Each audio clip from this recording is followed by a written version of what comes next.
Sir నమస్కారం sir. నమస్తే. Sir Raghuramakrishnaraju గారు జగన్ గారి పైన కేసు నమోదు చేశారు సార్. అప్పుడు జగన్ వైసీపీ పార్టీ అధికారంలో ఉన్నప్పుడు తనని అరెస్ట్ చేయించి కొట్టించింది, హత్య ప్రయత్నం చేసింది అన్న కేసుని ఇప్పుడు పెట్టించారు. అయితే దీనిపైన సునీల్ కుమార్ గారు, సీతారామాంజనేయులు వీళ్ళని కూడా A1 A2గా జాయిన్ చేసింది, A3గా జగన్ గారిని జాయిన్ చేసింది. మరి ఈ కేసుని ఏ విధంగా చూడొచ్చు అంటారు? మరి అప్పుడేం జరిగింది, ఇప్పుడు ఏం జరగచ్చు అంటారు సార్?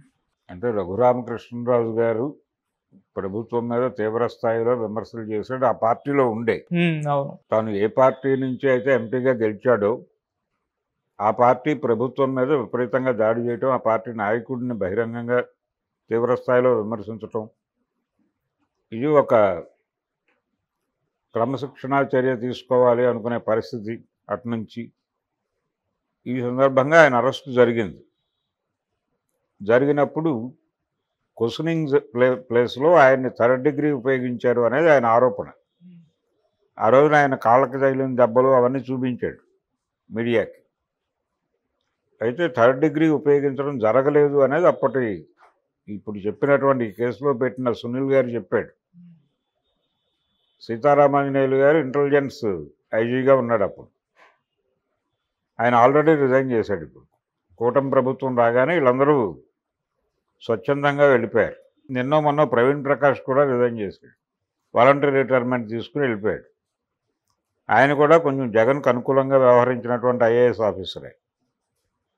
జగన్కి అనుకూలంగా వ్యవహరించారని కూటమి భావించినటువంటి అధికారులందరూ కూడా ఏదో పద్ధతిలో బయటకు వెళ్ళిపోయారు. ఈ పరంపర జరుగుతోంది. ఇప్పుడు ఈయన తన మీద ఆ రోజున వీళ్ళు జగన్ ప్రోద్బలంతో జగన్ గారు వీళ్ళందరికీ చెప్పి రఘురామకృష్ణరాజు గొంతు నొక్కేయండి, కుదిరితే చంపేయండి అని ప్రభుత్వ ప్రాయోజిత హత్యగా తనని హత్య చేసేటువంటి ప్రోగ్రాం పోలీసులకు అప్పచెప్పాడని. అయితే న్యాయ పోరాటం అంటే ఎప్పుడైతే తను అరెస్ట్ అయ్యాడో ఇమ్మీడియట్గా అన్ని సంఘాలు స్పందించి, ప్రజలు స్పందించి ఆందోళన చేయడంతో ప్రజాందోళనకి తలొగ్గి తనని కోర్టుకి సమర్పించారు. తర్వాత బయటకు వచ్చారని చెప్పుకుంటున్నాడు ఆయన. ఈ క్రమంలో తనని హత్య చేయటానికి ప్రయత్నించాడు అనేది ఈయన ఆరోపణ జగన్ మీద. జగన్ వీళ్ళని ఆదేశించాడు అనేది కూడా ఆయన చెప్తున్న విషయమే. అంటే ఇది స్పెక్యులేషనే, ఆయన దగ్గర ఏమీ ఆధారాలు ఉండి కాదు కేసు పెడుతోంది. వీళ్ళందరూ తను చంపాలని ప్లాన్ చేశారు, తను వాళ్ళని విమర్శిస్తున్నాను కాబట్టి వాళ్ళు తనని టార్గెట్ చేశారు అనే ఆరోపణతో మాట్లాడుతున్నాడు ఆయన. ఆయన దగ్గరే ఆధారాలు ఉండి జగన్ గారి ఫోన్ ఏదో ట్యాప్ చేసినట్టో లేకపోతే ఫోన్ రికార్డు ఉందో కాదు మాట్లాడుతుంది ఆయన. వాళ్ళని ఆదేశిస్తూ రఘురామకృష్ణరాజుని చంపేయండి అని సునీల్ని కానీ లేకపోతే ఇంటెలిజెన్స్కి చెందినటువంటి సీతారామాంజనేయులకు కానీ ఆయన ఏదన్నా ఆదేశం ఫోన్లో ఇస్తే దాని రికార్డు ఏదైనా ఈయన దగ్గర ఉందా అంటే అనుమానమే. అటువంటివి ఏం లేవు, ఆరోపణ అంతే. దాన్ని ఎలా తీసుకుంటారు కేసుగా అనేది చూడాలి. ఈయనైతే కేసు పెట్టాడు, దాని మీద ప్రొసీడింగ్స్ వాళ్ళు చేయాలి. అంటే పోలీస్ అధికారులను అరెస్ట్ చేయాలి, మాజీ ముఖ్యమంత్రి గారిని అరెస్ట్ చేయాలి. ఇదంత ఈజీగా అయ్యే వ్యవహారం ఏం కాదు. కేసు పెట్టాడు అంతవరకే. ఆ కేసు అడ్మిట్ అయితే వాళ్ళని అరెస్టులు చేసి తీసుకొచ్చి ట్రయల్ జరిపి అంత స్థాయికి పెడుతుంది అని నేనైతే అనుకోవడం లేదు. ఈయన కేవలం తన తృప్తి కోసం కేసు పెట్టుకున్నాడు అంతే. ఈయన సమర్పించిన ఆధారాలు సాక్ష్యాలు చూసి అందులో విషయం ఉంది అని వాళ్ళు ఫీల్ అయినప్పుడు మాత్రమే ఈ అరెస్టులు జరుగుతాయి. దానికి అది అడ్మిట్ అవుతుంది కేసు. రఘురామకృష్ణరాజు గారు ఏదో కక్ష సాధింపు చర్యగా మాత్రమే ఈ కేసు నమోదు చేయడం జరిగింది, అంతకుమించి ప్రాధాన్యత లేదు. సార్, ఈ కేసుని అప్పట్లోనే కొట్టేశారు సుప్రీంకోర్టు, మళ్ళీ ఇప్పుడు పెట్టడం అనేది ఆయన విజ్ఞతకే వదిలేస్తున్నా అని చెప్పి సునీల్ కుమార్ గారు అన్నారు సార్. అంటే కోర్టు కొట్టేసింది ఆ కేసు, అయిపోయింది. కానీ ఈయన ఆరోపణ ఏంటి? తన మీద థర్డ్ డిగ్రీ ప్రయోగించారు అరెస్ట్ చేసి.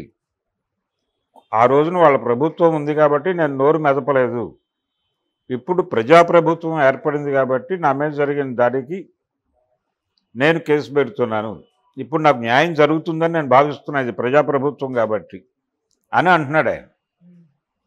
ఇక్కడ కేసు ఆ రోజున కేసు అడ్మిట్ అయిందా, అది కొట్టేసిందా కోర్టు అనేది కాదు ఇష్యూ. కొట్టారా లేదా అన్నది గొడవ. కొట్టలేదు అనేది వాళ్ళ ఆర్గ్యుమెంట్, సునీల్ గారి ఆర్గ్యుమెంట్ అది. కొట్టారు అని ఈయన చెప్తున్నాడు. ఆయన కాళ్ళ మీద కొన్ని గీతలు ఉంటాయి, అది వేరే కారణాల చేత ఏర్పడిన గీతలు, అవి మేము కొట్టామని చెప్తున్నాడు ఆయన. అవి మేము కొట్టిన గీతలు కాదు అనేది ఆయన మాట్లాడుతున్నాడు. ఇప్పటికీ ఆయన కాళ్ళు చూస్తే మీకు అర్థమవుతుందని కూడా చెప్తున్నాడు ఆయన. కానీ ఎవరు అడగాలి? అది కోర్టు అడగాలి. కోర్టులో వాళ్ళు అఫిడవిట్టో మరొకటో వాళ్ళ ఆర్గ్యుమెంట్ వాళ్ళు వేస్తే కోర్టు సమగ్రంగా పరిశీలించి వాళ్ళు చెప్పిన విషయాలు కూడా పరిశీలించి నిర్ధారణ చేస్తారు. అప్పుడు ఈ కేసులో కొంత ప్రాథమికంగా వాస్తవం ఉంది అని కనుక ఫీల్ అయితే అప్పుడు వాళ్ళని అరెస్ట్ చేసి కేసులో ఇన్వాల్వ్ చేసి విచారణ జరిపి నిజానిజాలు నిగ్గు తేలుస్తారు. ఆ గొడవ వేరు. ఇది అక్కడ దాకా వెడుతుందా అనేది అనుమానమే. కాకపోతే కొంచెం వాళ్ళని భయపెట్టడం కోసం తను కేసేసి తన మొదటి నుంచి చెప్తున్నాడు ఆ మాట. కూటమి అధికారంలోకి వస్తే ఆ రోజున నన్ను అరెస్ట్ చేసినటువంటి అధికారులందరినీ తాట తీస్తా అని మాట్లాడాడు. ఆ మాట్లాడిన ప్రాసెస్లోనే ఈ కేసు పెట్టడం జరిగింది. యువతల వాళ్ళు కూడా వీళ్ళ ప్రయత్నాలు వీళ్ళు చేసుకుంటారు. ఒకవేళ ఆ కేసులో అరెస్టులు చేసే పరిస్థితి ముందస్తు బెయిల్కి వెళ్తారు.